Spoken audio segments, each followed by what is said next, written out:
We have a lot of fans here in South Korea. Please introduce yourself to fans, Mr. Vissers.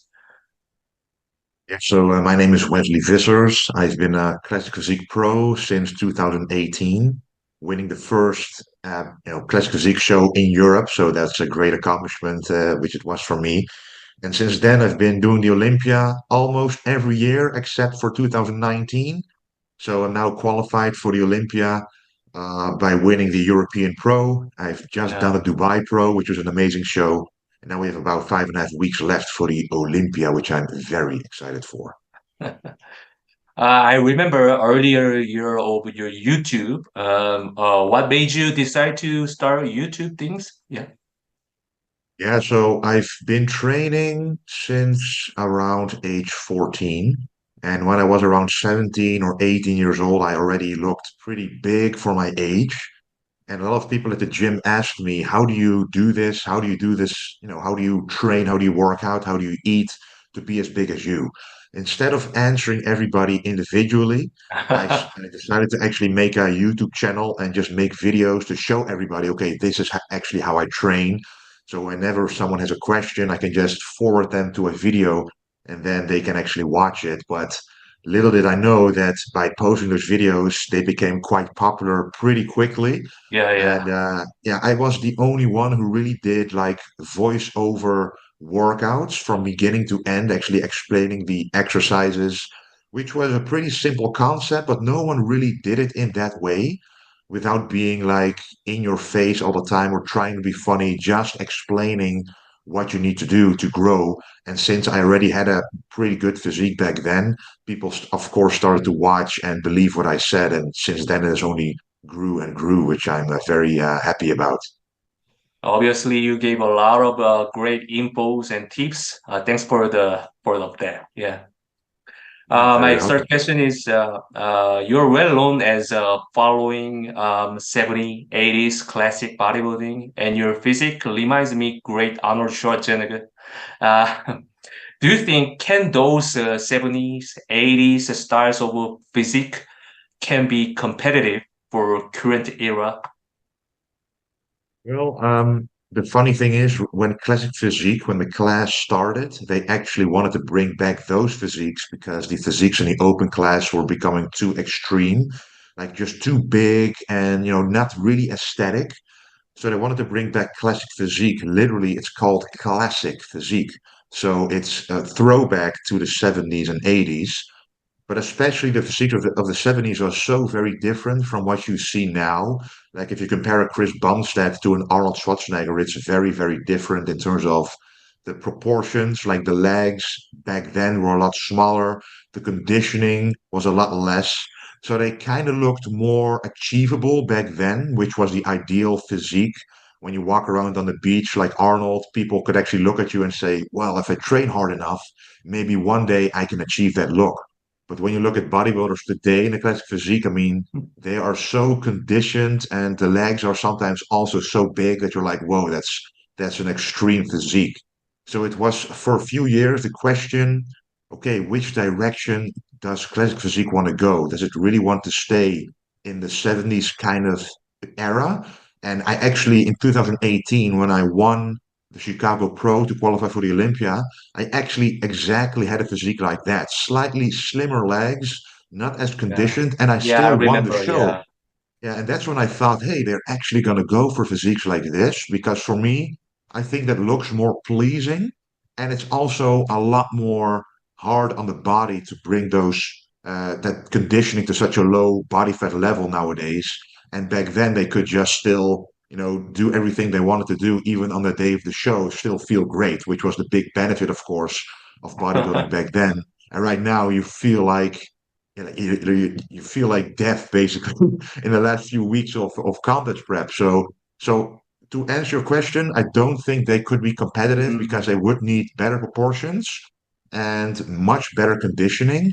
But on the other hand, if Arnold would have been here today in his prime, he would have worked on those issues anyway. He would be more conditioned and his legs would be better.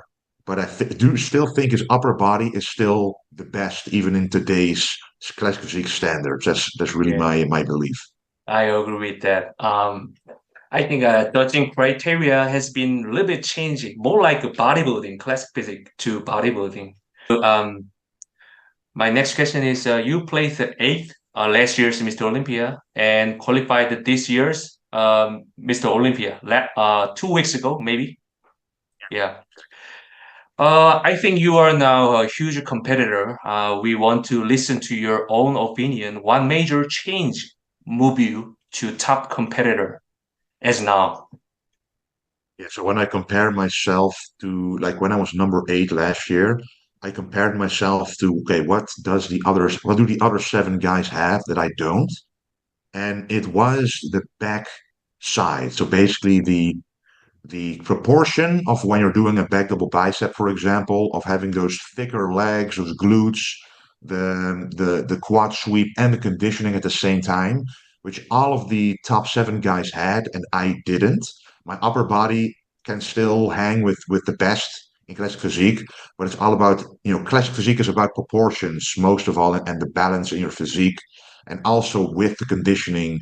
And I improved that a lot this year, especially at the last two shows. You can see the legs aren't really a lagging body part anymore. They're simply proportionate to the upper body. Of course, there's still improvements to be made, especially in the glutes. I notice that when I do a back double bicep, which is the only back pose in classic physique, so everything needs to be perfect, that if Yeah. the glutes aren't really in, like if you can't really see the striations, you're going to maybe lose the people who do have those striations and also a good back. So that's what I noticed in the last show, Dubai Pro, where Fabio got second and I got third.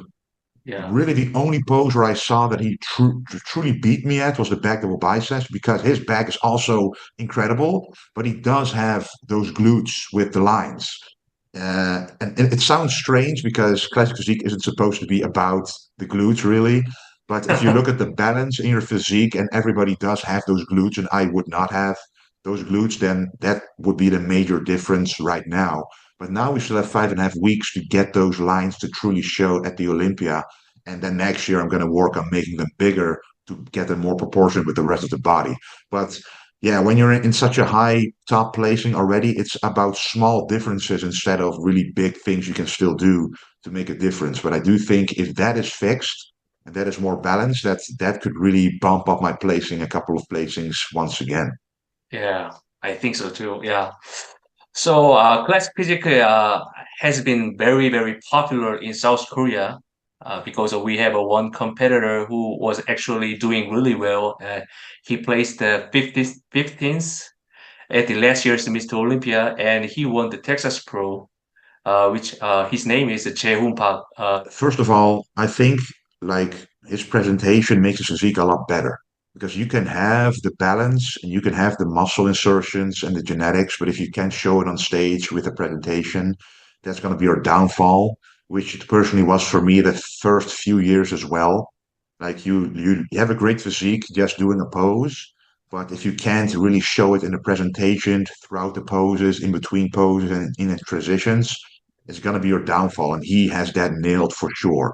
So I think he has, as I mentioned, also great legs. But I think in the back shot, like the back double bicep, the back itself can be like Mhm. thicker and wider, which is I notice really much that if your back is lacking a little bit, it will put you down a lot of places in the classic physique shows nowadays because the So back is competitive. simply Yeah. yeah, there are so many guys now with great backs. Like the V taper is one of the most popular terms to be attached to a classic physique. So the wider your back, basically the better it is. But now you also need that thickness in the middle and just an overall incredible back development. So you can actually not only in the back double bicep show the physique in such a positive way, but also in like all of those classic three-quarter back poses and yeah, even like some side poses where you show a little bit of the back. Having a great back really does work really well to get you a lot of places higher, which it has for me, but it can always be better. It can always be better. So stuff like this, if he improves that, he can put himself up there for sure. Now we have 5.5 weeks out. What's in your mind now? So, what is your goal this year's Mr. Olympia?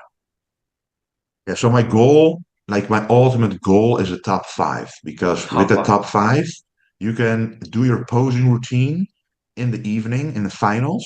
Like the top 10 goes to the finals, but only the top five can actually do the routine.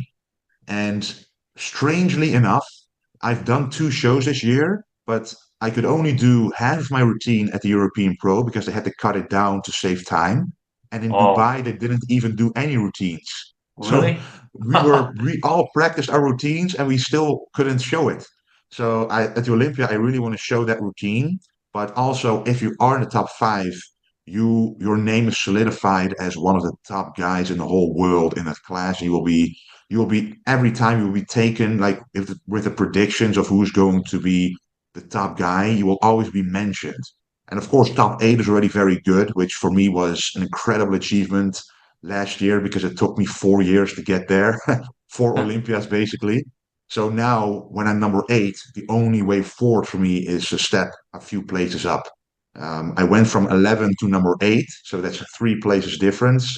And now I want to go from eight to five. Oh, I wow. know how competitive it's going to be, but I also know the improvements that I've made and the people that I can beat with those improvements. So it's going to be a great battle, and I'm super excited for it. Yeah, I hope so. Yeah. So please leave some training advice or nutrition advice to your fans from South Korea. Anything you want. So, relevant training advice that I can give right now that applies to me as well. So, a lot of people who want to lose weight Mm, and lose fat, they think they have to change their training somehow. Like, okay, I've bulked. Now I have a high body fat percentage. Now I want to lose some fat. And all of a sudden, my training needs to change. But actually, the secret to maintaining all your muscle is to keep the training the same as long as possible until you notice that your strength is starting to lower a little bit. For example, you're doing 3 sets on a bench press or a dumbbell press. And normally you can do like 10 reps of 50 kilos with a dumbbell. But all of a sudden at the third set, you can only do 8 reps instead of 10. That means you're getting a little weaker. So if you notice that your performance in the gym is dropping, what you then do is you skip that set entirely next time.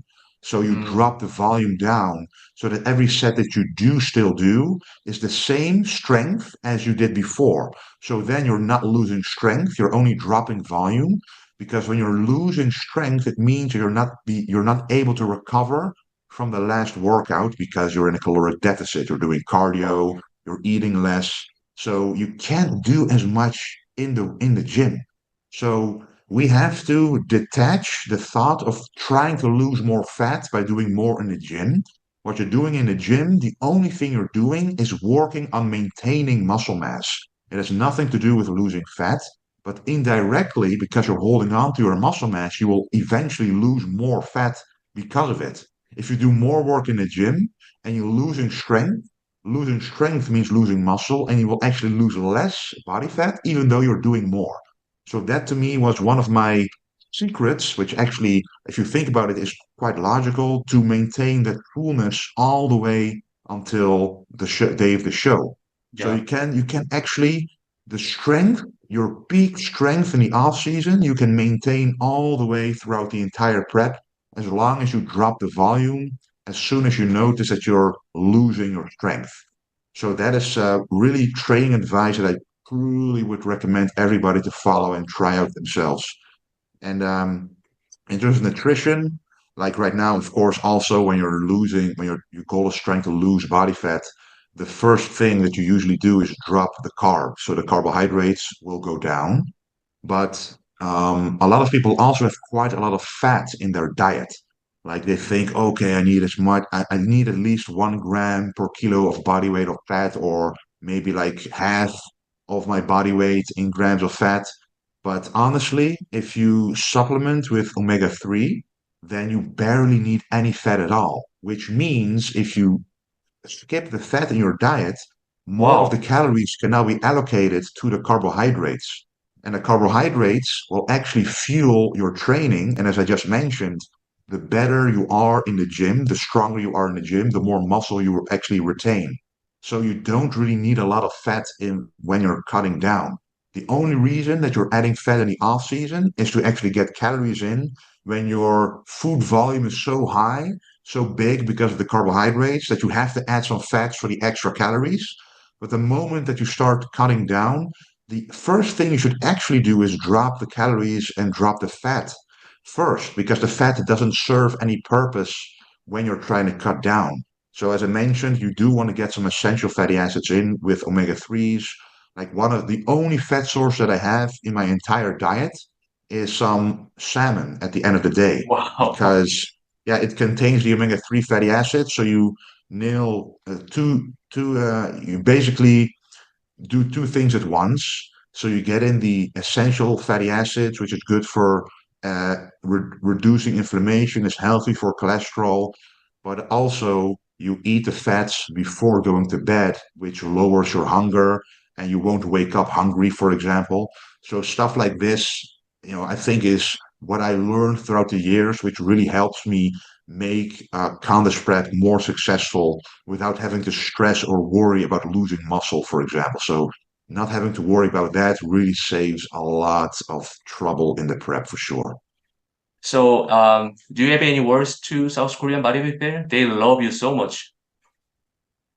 Yeah, first of all, I really want to thank you for the incredible support and your interest in bodybuilding in general, because I come from the Netherlands and the culture here, like I travel to a lot of countries to do the shows, and in almost every country, the appreciation for bodybuilding, which I'm sure in South Korea is the same, is a lot higher. Like when you walk outside and people see you as being a bodybuilder, instead of looking at you weird, they actually come up to you and give you a compliment or say, wow, good job on creating such a physique, which to me is very rare because in the Netherlands you don't really get that a lot.